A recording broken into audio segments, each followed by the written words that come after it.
70 Allied prisoners digging 3 massive tunnels underneath a Nazi prison camp, a daring escape involving 250 men, and one of the most iconic motorcycle chase scenes ever filmed.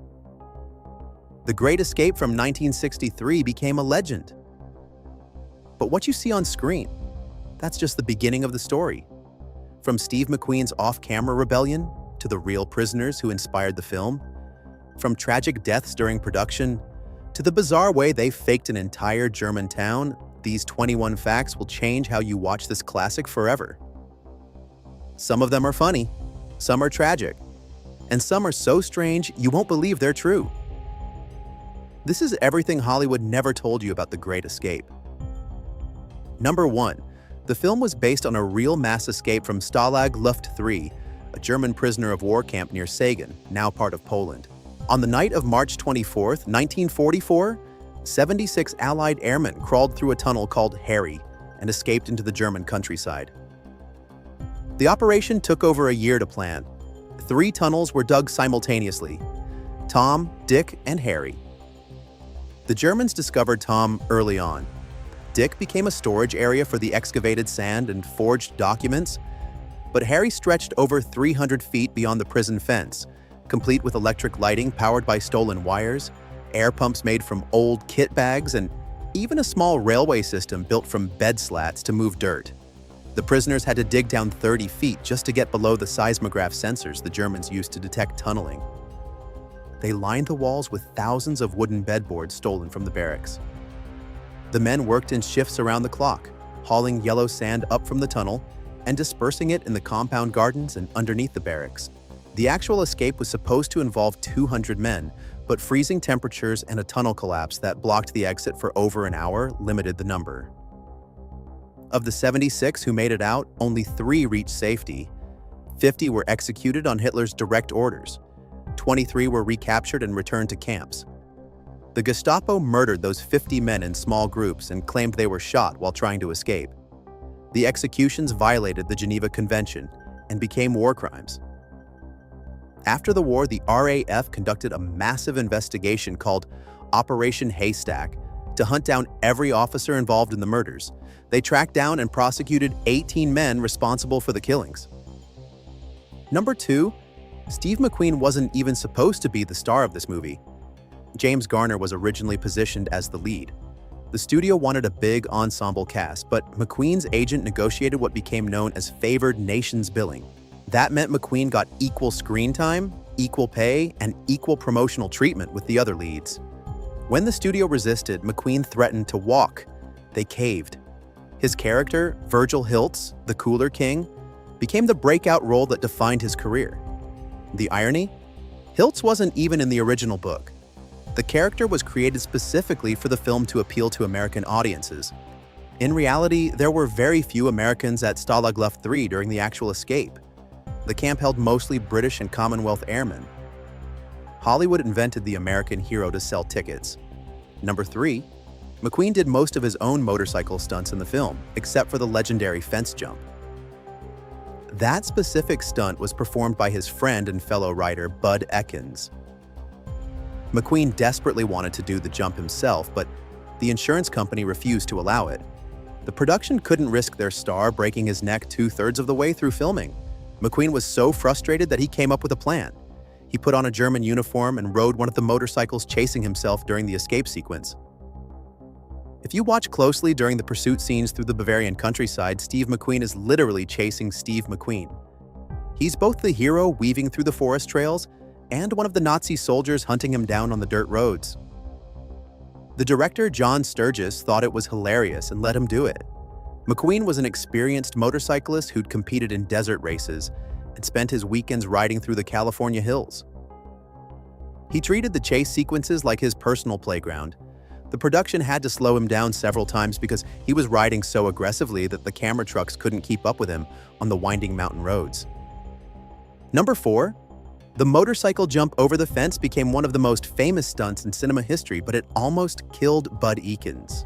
The ramp was built to specific measurements based on the speed and trajectory needed to clear the fence. Ekins practiced the approach multiple times without actually jumping. When the cameras rolled, he hit the ramp at full speed. The Triumph TR6 trophy motorcycle launched into the air. Eakins cleared the barbed wire fence by several feet, but the landing was brutal. The bike's front suspension compressed so hard it nearly bottomed out. Eakins held on and rode away, but his hands were numb for hours afterward. The stunt was captured in one take. There was no second chance. If Eakins had clipped the fence or lost control, the bike would have crashed at over 40 miles per hour. He walked away with bruises. The film got its iconic moment. Number 5. The film was shot in Bavaria, Germany, but not at the actual location of Stalag Luft 3. The real camp was in Poland, behind the Iron Curtain, and completely inaccessible to Western filmmakers in 1962. The production team built an entire replica prison camp near Munich in the rolling Bavarian countryside. The set took months to construct and cost hundreds of thousands of dollars. They recreated the barracks, the guard towers with searchlights, the double barbed wire fences, even the layout of the compound based on photographs and survivor testimony. The attention to detail was obsessive. Every building matched the dimensions of the original. The tunnel props were built to scale with authentic wooden shoring. The guard towers stood exactly as tall as the real ones. Even the warning wire inside the fence, which marked the death zone where guards would shoot without warning, was positioned at the precise distance from the main fence. Former prisoners of war visited the set during construction and said it looked exactly like the camp they remembered. One British veteran broke down crying. He said walking onto that film set in the German countryside felt like being transported back in captivity, back to the compound where he'd spent years of his life behind wire. Number 6. The tunnel sequences were filmed in a combination of real underground sets and studio mock-ups. The production dug actual trenches beneath the Bavarian sound stages and lined them with wooden support beams just like the real tunnels. The actors crawled through these narrow spaces in stifling heat under massive film lights. James Garner later said the tunnel scenes were the most physically uncomfortable work he'd ever done. The shoring timbers pressed against your back. The air was thick and hot. Dirt fell constantly. Some of the younger actors developed claustrophobia during filming and had to be pulled out. The crew kept medical staff on standby in case someone panicked underground. Despite the discomfort, the authenticity shows on screen. When you see the actors sweating and struggling in those tunnels, that's real exhaustion. Number 7. The film's famous theme music, composed by Elmer Bernstein, almost didn't happen. Bernstein was initially reluctant to score the movie because he'd been blacklisted in Hollywood during the McCarthy era for alleged communist sympathies. Director John Sturges fought to hire him anyway. Bernstein wrote the main theme in less than a week. The iconic whistle melody became one of the most recognizable pieces of film music ever created. Soldiers still whistle it today. The theme combines military march rhythms with a sense of defiant optimism that perfectly captures the spirit of the story. Bernstein later said, "The Great Escape was one of his proudest achievements." The soundtrack was nominated for multiple awards and became a best-selling album. Number 8. The character of Danny, the Tunnel King played by Charles Bronson, was claustrophobic in real life just like in the movie. Bronson's fear wasn't acting. He genuinely hated confined spaces. As a young man, he'd worked in Pennsylvania coal mines to support his family during the Depression. He spent years crawling through pitch-black mine shafts hundreds of feet underground. The experience left him with lasting anxiety about enclosed spaces. When John Sturges found out, he considered recasting the role. But Bronson insisted he could handle it. He used his real fear to inform the performance. Every moment of panic you see on screen when Danny is trapped in the tunnel? That's Charles Bronson fighting his own demons. The crew gave him extra breaks during the underground filming. Between takes, he'd come up to the surface and pace around outside, breathing fresh air and calming himself down. Then he'd go back down into the tunnels and do it again. Number 9. The real escape happened in March, but the film was shot during the summer to take advantage of better weather and longer daylight hours. This created a continuity problem. The actual escape took place during freezing temperatures with snow on the ground. The film shows green grass and warm sunshine. To hide this discrepancy, the production team shot most of the camp scenes under overcast skies and avoided showing too much of the surrounding landscape. They also added dialogue references to cold weather and had actors wear heavy coats even when it was sweltering on set. The costume department kept ice packs hidden under the wool uniforms to help the actors cope with the heat. Several performers suffered mild heat stroke during filming and had to be treated by medics. Number 10. The film features one of cinema's greatest ensemble casts, but many of the actors had real military experience. Donald Pleasance, who played the forger Colin Blythe, had actually been a prisoner of war during World War II. He served in the Royal Air Force and was shot down over France in 1944. He spent the rest of the war in a German POW camp, surviving on thin soup and moldy bread, while planning escapes that never succeeded.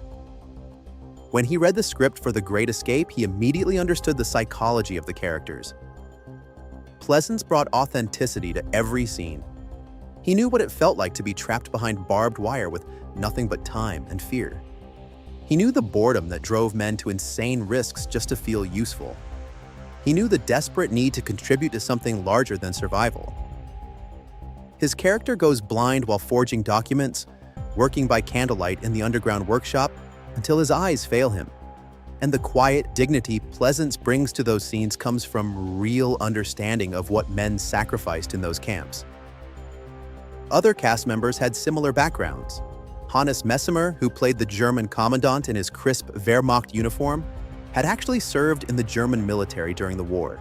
The tension between the actors sometimes reflected genuine history, old wounds that hadn't fully healed 20 years after the guns fell silent. Number 11. The baseball and glove that Steve McQueen's character constantly plays with became iconic props, but they weren't in the original script. McQueen brought them himself as character business to make Hiltz feel more American and restless. The director loved it and incorporated the baseball into multiple scenes. McQueen would toss the ball against the wall of the cooler during his solitary confinement scenes. The repetitive thunk, thunk, thunk became a symbol of Hiltz's refusal to be broken. McQueen practiced for weeks to get the rhythm and timing perfect. He could throw and catch that ball without looking while delivering his lines. The baseball itself became a treasured piece of movie memorabilia and sold at auction decades later for tens of thousands of dollars. Number 12.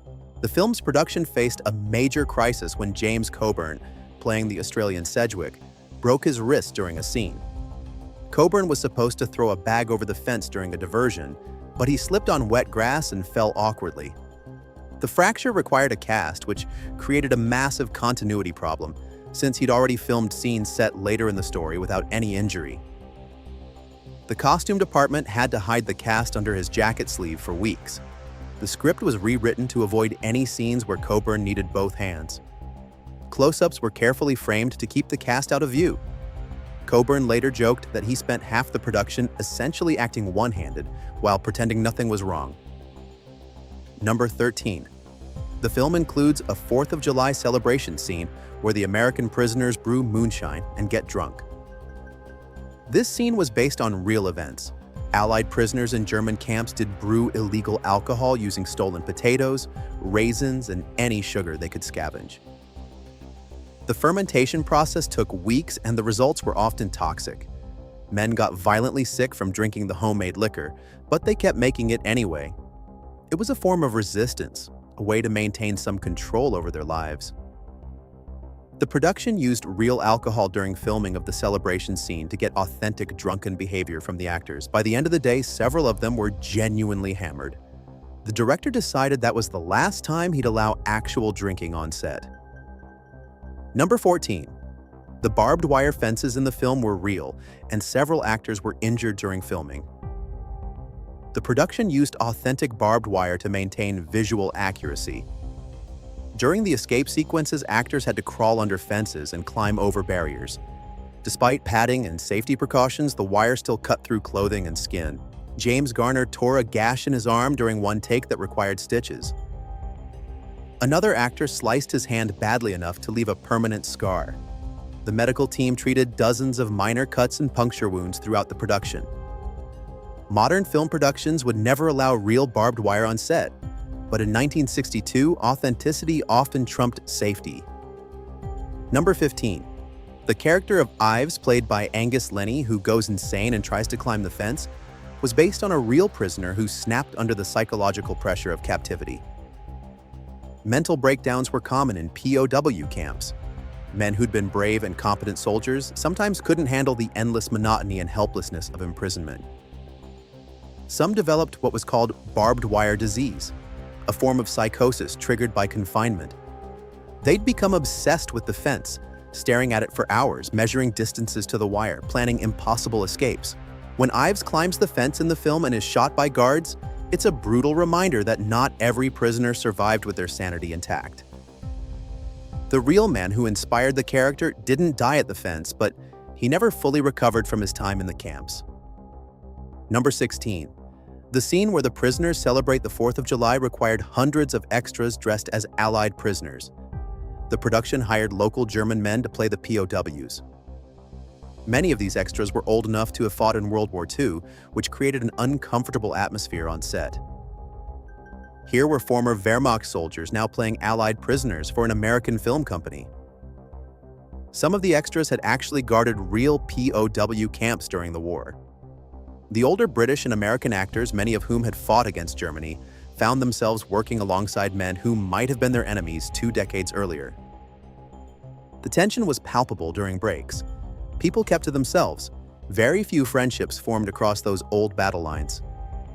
The director tried to keep interactions professional and focused on the work.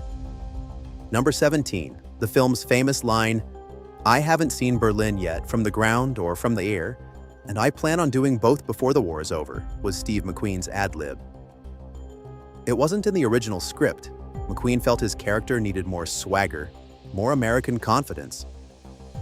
He improvised the line during a take, and John Sturges loved it so much he kept it in the final cut.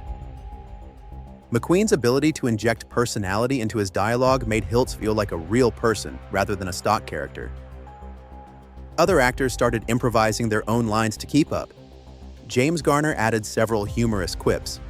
Donald Pleasance refined his character's dialogue to sound more authentically British. The script evolved during filming as the actors inhabited their roles. Number 18. The production's biggest challenge was creating the illusion of 250 prisoners escaping when they didn't have that many actors. The solution involved creative camera angles, multiple takes with the same extras repositioned, and careful editing. The scene where prisoners line up to enter the tunnel was shot over several days. The same 100 extras would walk through, then circle back and walk through again, wearing different combinations of coats and hats.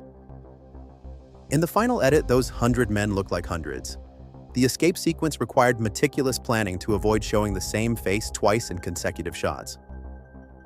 The editor spent weeks piecing together footage to create the illusion of a massive exodus from the camp. Number 19. The film's ending, where the recaptured prisoners are driven away in trucks to be executed, was toned down from the actual historical events. In reality, the Gestapo took the men in small groups, told them they were being returned to camps, then pulled over on remote roads and shot them in the back of the head. The murders were cold-blooded executions carried out over several weeks across Germany. The film shows trucks driving away but doesn't depict the actual killings. John Sturges felt that showing the murders would be too dark and would destroy the film's hopeful tone. The decision was controversial. Some survivors felt the film had a responsibility to show the full horror of what happened. Others appreciated that Sturges chose to honor the men's courage rather than focus on their deaths. The final scene at the cemetery where the commandant lays wreaths on the graves is entirely fictional. No such gesture of respect occurred. Number 20. The production left its mark on the Bavarian landscape long after filming ended. The replica prison camp was so well built that the local government initially wanted to keep it as a historical site and tourist attraction. But former prisoners of war objected. They didn't want their suffering turned into a theme park. The buildings were demolished shortly after filming wrapped. However, some of the underground tunnel sets remained buried beneath the sound stages in Munich for years. Workers renovating the studio in the 1980s discovered the wooden support beams and collapsed passageways. They'd been sealed up and forgotten. Finding them was like uncovering an archaeological site from a war that never quite ended. Number 21. The Great Escape became one of the most beloved war films ever made, but it took years to achieve that status. When it was first released in 1963, critics were mixed. Some praised the performances and the craftsmanship. Others felt it was too long and glamorized a tragedy. The film didn't become a cultural phenomenon until it started airing on television in the late 1960s and early 70s. Millions of people watched it during holiday broadcasts. It became a tradition, especially in the United Kingdom, where the film airs almost every Christmas and Easter. Entire generations grew up watching Steve McQueen jump that fence. The real veterans of Stalag Luft 3 had complicated feelings about the film. Some appreciated that their story was told. Others felt Hollywood had turned their nightmare into entertainment. But even the critics acknowledged one thing. The film kept the memory of the 50 murdered men alive. It made sure their sacrifice would never be forgotten. So there you have it. 21 weird facts about The Great Escape that change how you see this classic film. From real tunnel crawling to Steve McQueen chasing himself on motorcycles, from genuine claustrophobia to improvised swagger, this production was as dramatic behind the scenes as anything that appears on screen. The next time you watch it, you'll know the truth behind the legend. If you want more deep dives into classic war and action films, check out the video on screen right now. And if you made it this far, hit subscribe. I'll see you in the next one.